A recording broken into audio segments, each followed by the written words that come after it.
গত ২৪ ঘন্টায় চিকিৎসাধীন অবস্থায় হাম ও এই উপসর্গে ৮ জনের মৃত্যু হয়েছে। তাদের মধ্যে ২ জন হামে আর বাকিরা উপসর্গে আক্রান্ত ছিল। এই নিয়ে মৃত্যুর সংখ্যা দাঁড়ালো ২০৬। স্বাস্থ্য অধিদপ্তরের তথ্য মতে এ পর্যন্ত আক্রান্ত রোগীর সংখ্যা ১৬,০০০-এর বেশি। সংক্রমণ ও মৃত্যুর পেছনে পুষ্টির অভাব বড় কারণ বলে মনে করছে চিকিৎসকরা। জাহিদ রহমানের রিপোর্ট। গেল ১৫ মার্চ থেকে শুরু হওয়া হামের প্রকোপ থামছেই না। মাস পেরুলেও থামেনি শিশু মৃত্যুর মিছিল। এরই মধ্যে ঝরে গেছে ২০০-রও বেশি শিশুর প্রাণ। স্বাস্থ্য অধিদপ্তরের তথ্য মতে এ পর্যন্ত ঢাকা বিভাগে ৯৮ আর অন্য ৭টি বিভাগে ১০৮ জনের মৃত্যু হয়েছে। এদিকে হাসপাতালগুলোতে রোগীর চাপ সামলাতে হিমশিম খাচ্ছেন চিকিৎসকরা। বিশেষজ্ঞরা বলছেন, আক্রান্ত শিশুদের গড় বয়স ৬ মাসের নিচে।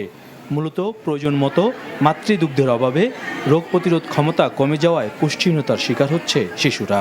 যদি ব্রেস্ট ফিডিং চাইল্ড না হয়, যদি ফর্মুলা ফিড চাইল্ড হয়, এই বাচ্চাগুলো কিন্তু আক্রান্ত হওয়ার সম্ভাবনা অনেক বেশি। কারণ তাদের ম্যাটারনাল প্রোটেকশন ব্রেস্ট ফিডিং বাচ্চা যেভাবে পায়, একটা ফর্মুলা ফিড বাচ্চা বা অন্য কোনো খাবার খায়, সেই বাচ্চা কিন্তু সেই প্রোটেকশনটা নাই। যেহেতু চারিদিকে ইনফেকশন ছড়িয়ে গেছে, কাছে ওই বাচ্চাগুলো আক্রান্ত হওয়ার সম্ভাবনা বেশি থাকে।